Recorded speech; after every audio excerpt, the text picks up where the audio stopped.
I died, choking on my own blood. The metallic tang flooding my mouth as the car's dashboard crushed my chest like a goddamn vice. My last thought wasn't regret or fear. It was fury. Pure and scorching, aimed at the two people who'd orchestrated this accident because I dared to say no. 1 second, I'm slamming on the brakes to avoid the deer they swore wasn't there. The next, I'm tumbling down that embankment, their voices echoing in my head. Just do it. Peyton. For family. But family? That word tasted like lies even then. And then, nothing. Blackness. Until the blare of my alarm clock shattered it all, pulling me back into a body that felt too young, too alive. The sheets tangled around legs that shouldn't move anymore. I bolted upright in my childhood bedroom, heart hammering like a jackrabbit on meth, staring at the faded poster of Nirvana on the wall, Kurt Cobain's dead eyes mocking me from 2015. Wait. 2015? The date on my phone confirmed it. October 15th. 3 years before the crash. Before Mom and Dad decided their golden child needed a sacrificial lamb to keep their crumbling empire afloat. I laughed then, a jagged sound that scraped my throat raw. Holy shit. I was back. 众生. They call it in those Korean dramas I'd binge-watched during law school breaks. But this was no fantasy. This was my shot at payback. And I'd be damned if I wasted it playing the dutiful daughter one more time. The house smelled the same, stale coffee and Dad's cheap aftershave mixed with the faint rot of unwashed dishes piling up in the sink. It was a split-level ranch in suburban Ohio. The kind of place that screamed American dream from the outside but hid a nightmare inside. We'd moved here when I was 10, after Dad's big break in real estate that turned out to be a pyramid scheme light. Mom worked odd jobs, mostly retail hell at the local Walmart, but they both fancied themselves entrepreneurs. I was the one who'd actually made it happen. High school valedictorian, full ride to Ohio State, then law school on scholarships and side gigs. By 2018, in my old timeline, I'd clawed my way into a junior associate position at a Cleveland firm, pulling 6 figures and quietly paying off the mortgage on this shithole they'd never bothered to maintain. They didn't know that. Of course. I'd funneled every extra dime into the bank account tied to the deed, month after month, without a word. It was my insurance policy. My way of keeping a roof over all our heads while they blew cash on lottery tickets and Mom's wine habit. Little sister Lila was the wild card, born when I was 15. A surprise that turned Mom into a full-time martyr and Dad into a ghost. She was 8 now, in this reset life. All wide eyes and sticky fingers. The innocent in their web of bullshit. Downstairs, the coffee maker gurgled like it was on its last legs. I padded into the kitchen in my ratty pajamas, the linoleum cold under my feet. Mom was there, nursing a mug, her hair a bird's nest of highlights gone brassy. Dad hunched over the morning paper, pretending the foreclosure notices weren't buried under it like dirty secrets. Morning. Hey, Mom said, not looking up. Her voice had that syrupy edge, the one she used when she wanted something. Sleep okay? In the old life. Idenot. Grab toast. And bolt for class. Today, I leaned against the counter, crossing my arms. Like the dead. You? She blinked, caught off guard. Dad cleared his throat, folding the paper with exaggerated care. We need to talk. Kiddo. About the rent. There it was. The hook they'd sunk into me last time. I was 22 then, fresh out of law school, crashing here while job hunting. They'd started charging me rent 6 months and $800 a month. They said, to teach responsibility. I'd paid it. Every penny. Straight from my trust fund I'd built from internships. But they didn't know half of it went right back into the house payments. And now, with Lila's school drama ramping up, bullies, bad grades, they wanted more. Babysit her after school. Or rent goes up to $1,000. Can't afford a sitter on our budget. I could see it unfolding again. The slow boil that led to the crash. Dad accidentally mentioning that deer crossing on Route 71.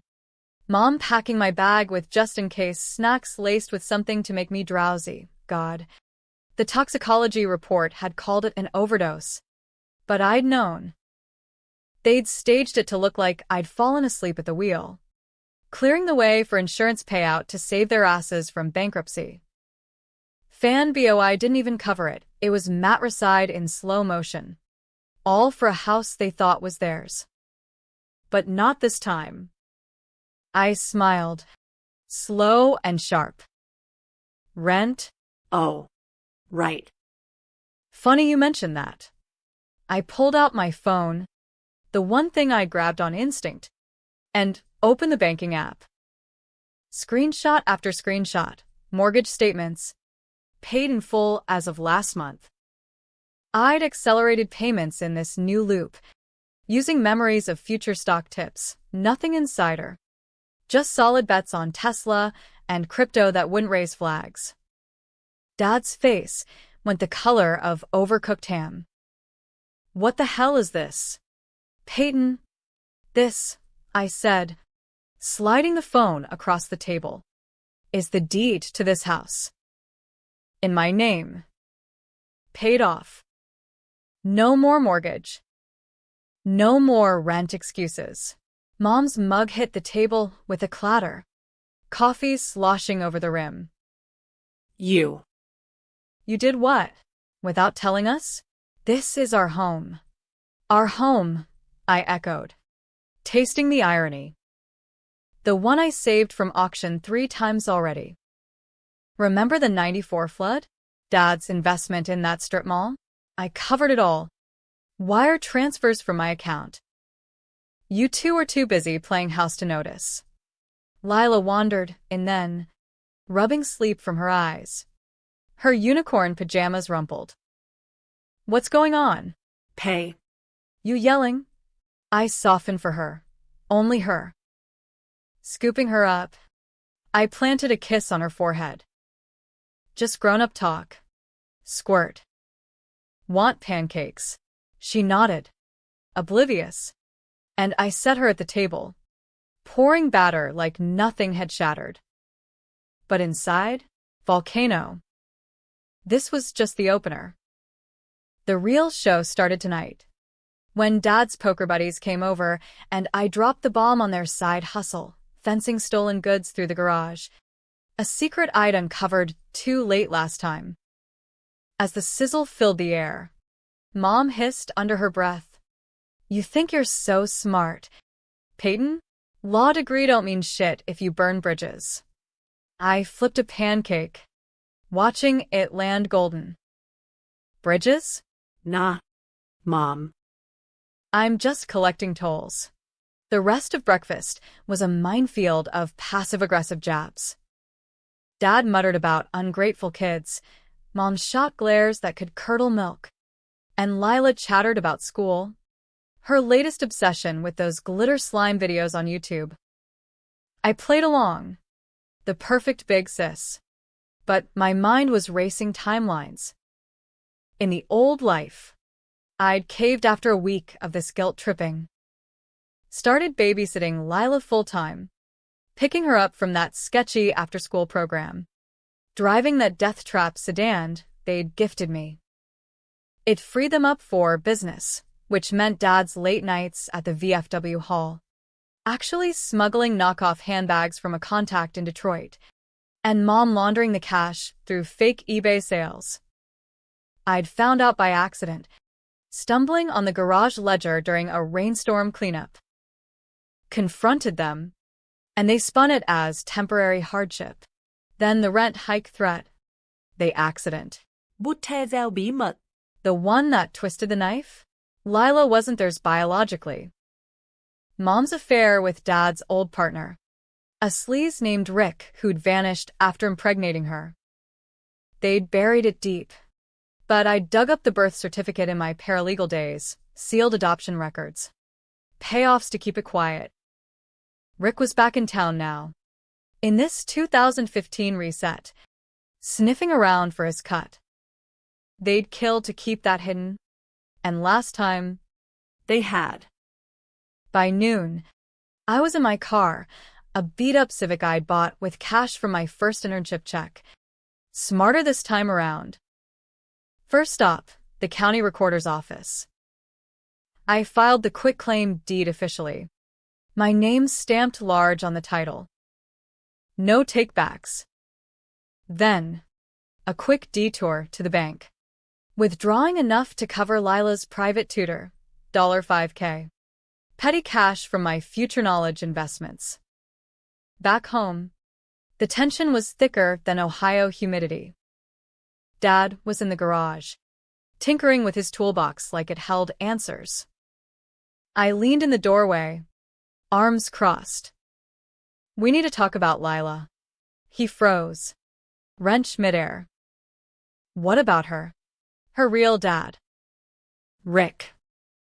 He's in Cleveland now. Right? Saw his truck at the diner yesterday. Dad's eyes narrowed. That mousy schemer look kicking in. You stay out of that. Peyton. Family business. Family, I snorted. That's rich.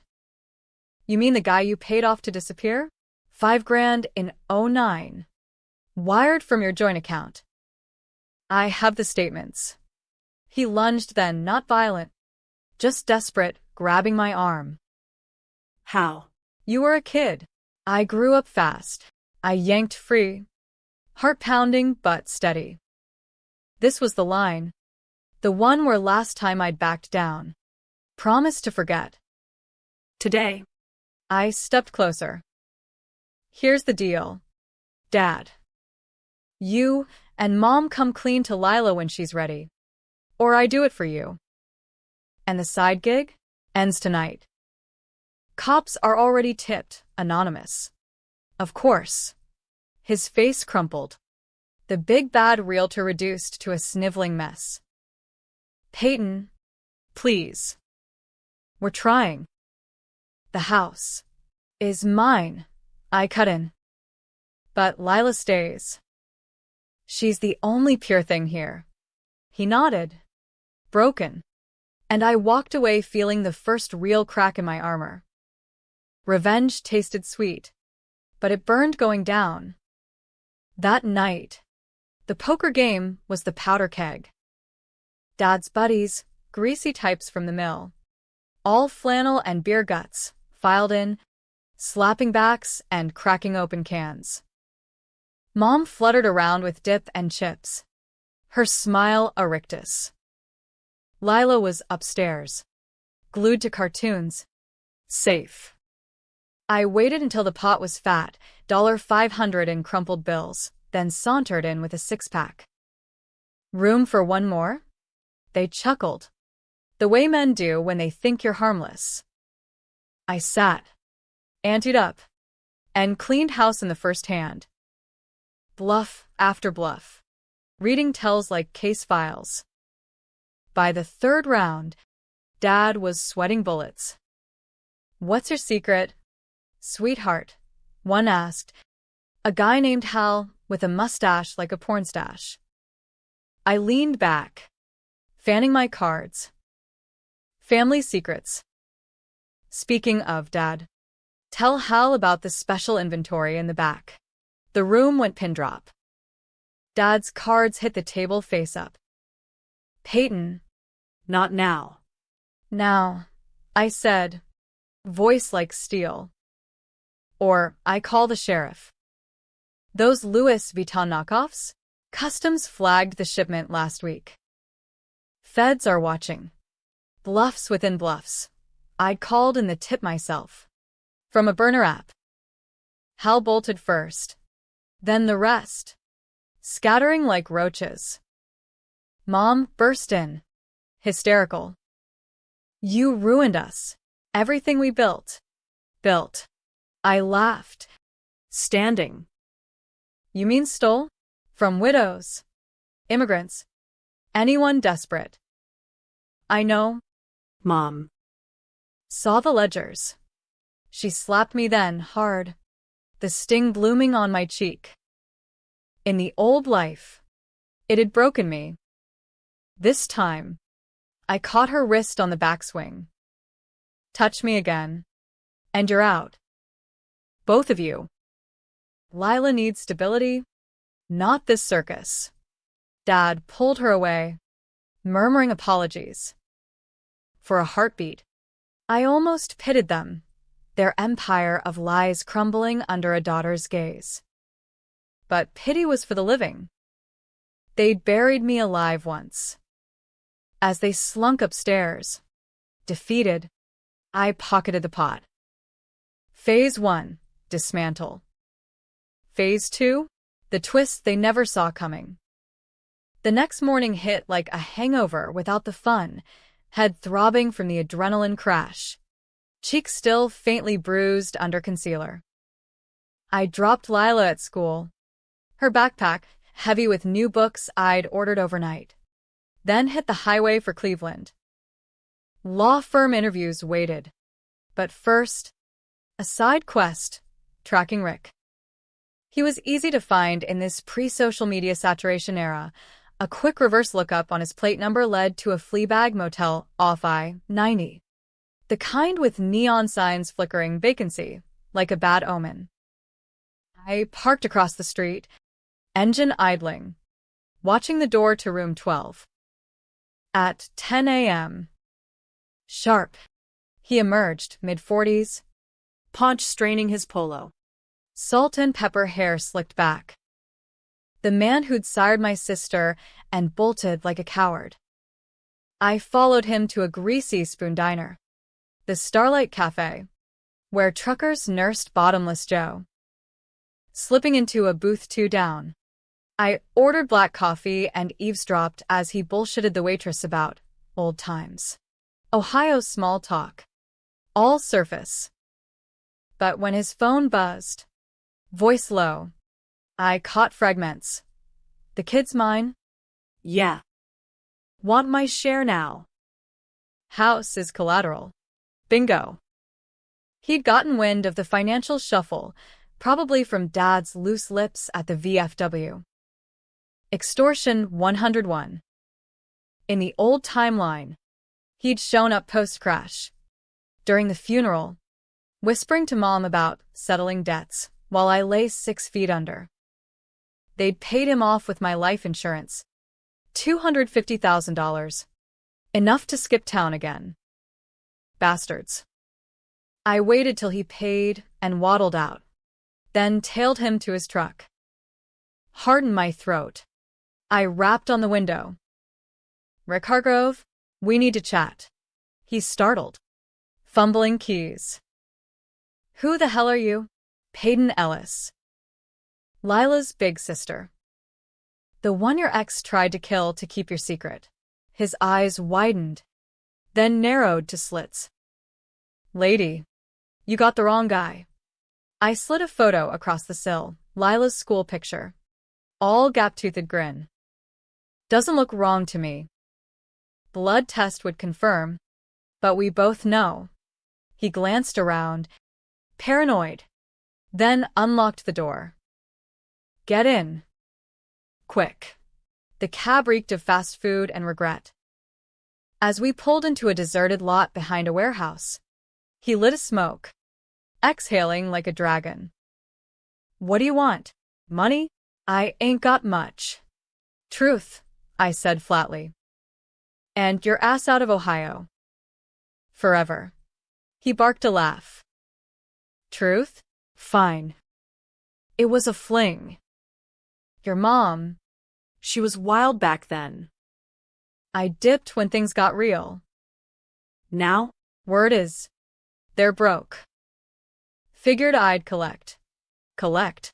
I leaned in. Voice venom. On a child? Lila's not a 401k. You prick. Sign this. I shoved a non-disclosure across. Drafted that morning on my laptop. Ironclad. Paternity waiver. No contact clause. $10,000 hush money from my slush fund. Take it, or I sue for abandonment. Ohio courts love deadbeat stories. He scanned it. Greed flickering. 10 grand? Shit. For that? Deal. We notarized at a UPS store 20 minutes later. His signature shaky. As he pocketed the check, I added, one more thing. Stay away from my family. Or next time, it's not money, it's bars. He drove off. Taillights fading into the gray sprawl. And I exhaled. One loose end tied. But the real storm was brewing back home. Mom and Dad had lawyered up or tried. Their attorney was a bottom feeder named Sal from the Yellow Pages, who showed up that afternoon with a briefcase full of bluster. I met them in the living room, the same spot where family meetings devolved into screaming matches. Lila was at a playdate, blissfully absent. Miss Ellis, Sal began, adjusting his clip-on tie. Your parents have retained me to discuss the irregularities with the property title. I handed him coffee, decaf. Naturally. Irregularities? You mean fraud? Dad shifted on the couch. Mom twisting her rings. Sal cleared his throat.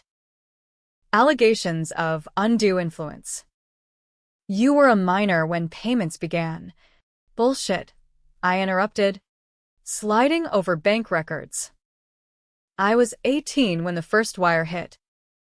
Emancipated at 17. Remember? After you two forgot my birthday and I couch surfed for a month. Mom gasped. Theatrical. That's not fair.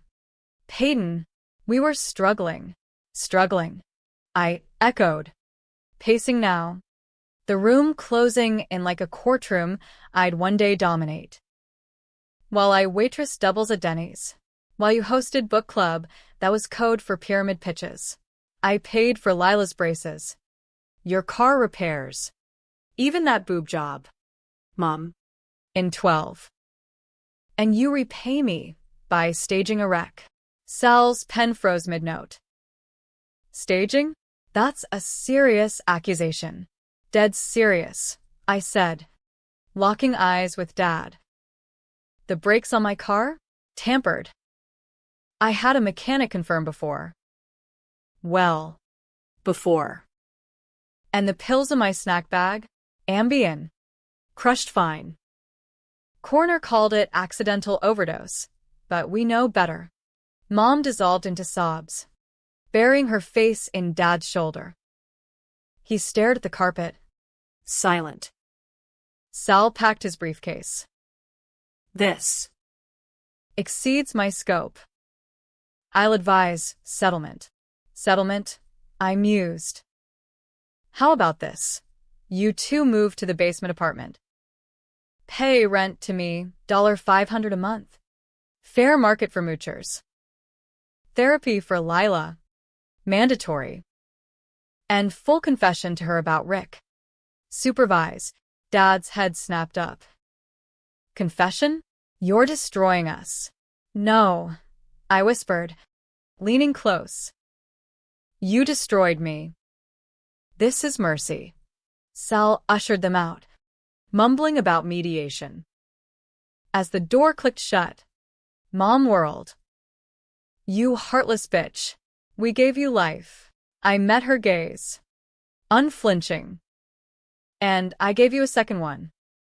Don't make me regret it. The days blurred into a tense standoff. I aced the interviews, future knowledge made towards a cakewalk, landing a spot at Hargrove and Ellis. Ironic as hell.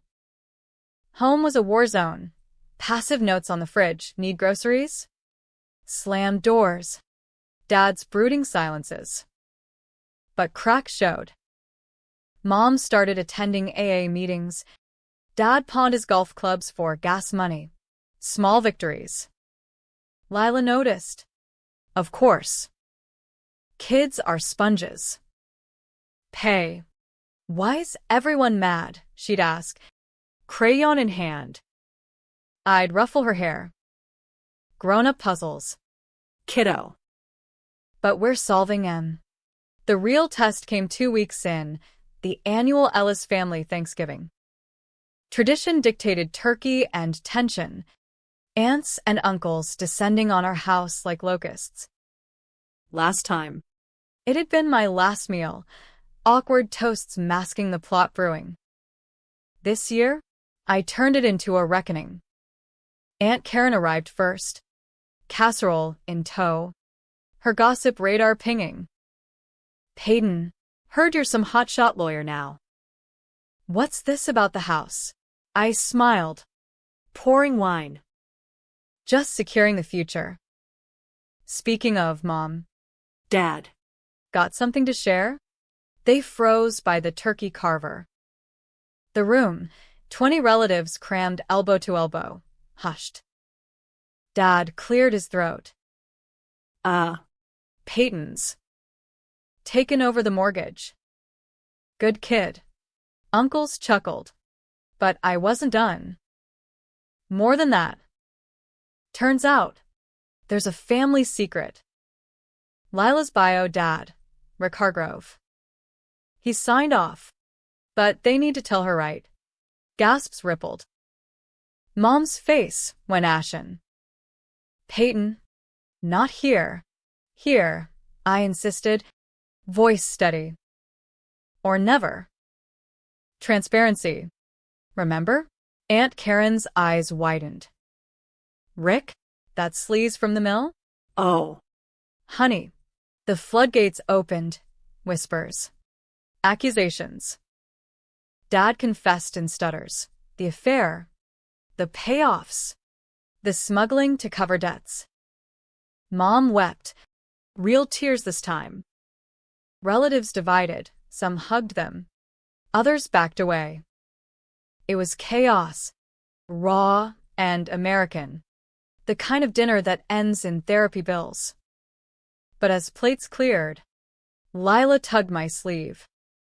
Is it true? Pay? Am I? Different. I knelt, heart aching. Different? Nah. You're Ellis through and through. Bravest one here. She hugged me fierce. And, in that moment, doubt crept in. Was this revenge or just survival? The line blurred. Night fell. Guests gone. House echoing empty. Mom cornered me in the kitchen, eyes red-rimmed. You happy now? Family's trashed. Not trashed, I said softly. Repaired. You could have chosen different. Last time. Her brow furrowed. Last time, I froze. Slip of the tongue. Figuratively. Point is, change or leave. She searched my face, then nodded, broken but bending. For Lila. For Lila. Always. But the twist? It wasn't over. That night, as snow dusted the windows, early for Ohio, a knock rattled the door. Rick. Back like a bad penny, envelope in hand. Forgot something, he sneered. Paternity test. Positive. I want custody. Custody. The word hung in the frosty air like a guillotine blade. Rick stood there, smirking under the porch light, the envelope crinkling in his fist. I'd paid him off, buried the NDA. But this was nuclear.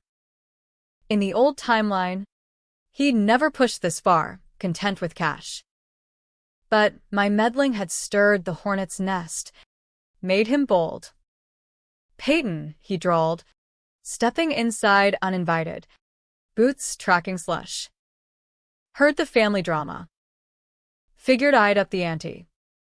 Lila's mine by blood. Courts love a sob story. Deadbeat turns doting dad. Mom hovered in the hall, clutching her robe. Dad a shadow behind. You son of a get out, he growled, but his voice cracked. I blocked the living room, phone already dialing my new firm's emergency line. Bold move. Rick. But that test? Forged. I checked the lab. Your contact is a disbarred doc in Akron. Felony territory. His smirk faltered. Bluffing. Am I? I held up the screen. Voicemail from the clerk. Time-stamped yesterday. And the NDA? Breach means treble damages. $30,000. Easy. Plus. Abandonment statute. 14 years gone. No support. You'd lose in family court faster than a drunk at last call. He lunged for the envelope. But Dad was quicker, tackling him to the carpet. Grunts and curses filled the air, fists flying. A lamp shattering. Mom screamed, Lila's door creaking open upstairs. I waded in, pepper spray from my purse hissing, a warning cloud. Rick coughed, scrambling back. Enough, I yelled, voice cutting through. Rick, walk away. Now. Or tomorrow's headlines. Deadbeat dad brawls for kid he ditched. He staggered up, wiping blood from his lip, courtesy of Dad's wild haymaker. Eyes darting. He bolted, truck roaring to life outside. Silence crashed in, broken only by Mom's sobs. Dad slumped against the wall, knuckles raw. Jesus. Pay. That was necessary, I finished, helping him up. For the first time, gratitude flickered in his eyes. Mom hugged me then, fierce. Unexpected, mumbling. Thank you. Lila patted down. Teddy bear dangling. What was the noise? Bad dream, I lied. Scooping her. Back to bed. Squirt. As I tucked her in, singing that off-key lullaby from our old camping trips. The weight settled. Revenge wasn't fireworks, it was this, quiet fortifications against the storm. The fallout hit hard. Rick vanished, tracked him to a bus station by noon, ticket to Reno in hand. Cops paid a courtesy visit, courtesy of my anonymous tip. Mom and Dad, they signed the basement lease next day. Bags packed with resignation. Therapy started, family sessions at the community center, where truths spilled like cheap Merlot. Dad admitted the smuggling stemmed from his own father's debts. A cycle of Ellis men chasing quick fixes. Mom owned the pills. I panicked. Thought it'd just calm you for the drive. Forgiveness? Not yet. But understanding? A start. I moved upstairs. The master suite mine now, symbolic, if nothing else. Work ramped up, cases on property fraud. Ironic poetry. Lila thrived. Tutor turned her CS to as. Braces gleaming under her braces, free grin wait. No. She still had Point is, she bloomed. Months rolled. Snow to spring mud. The house transformed. New siding for my bonus. Garden Dad tended like penance. Dinners became actual talks. Lila's soccer dreams. Mom's part-time gig at the library. Dad's AA chip collection. But the Chow Trail loomed. The decision that'd haunt me. Easter Sunday. 6 months post-reset. Relatives gathered again. This time with wary optimism. Midway through ham and hot cross buns, Aunt Karen cornered me in the kitchen. Peyton, honey. Word from Sal. You're dropping charges on your folks' business. Why? I glanced out the window, where Dad pushed Lila on the swing set I'd installed. Because justice isn't zero-sum. They pay forward now, community service, restitution to victims. Real change. She squeezed my arm. You're a better woman than I. But that crash. You talk like you were there. Chills. The slip again. Bad dreams. I echoed my line to Lila.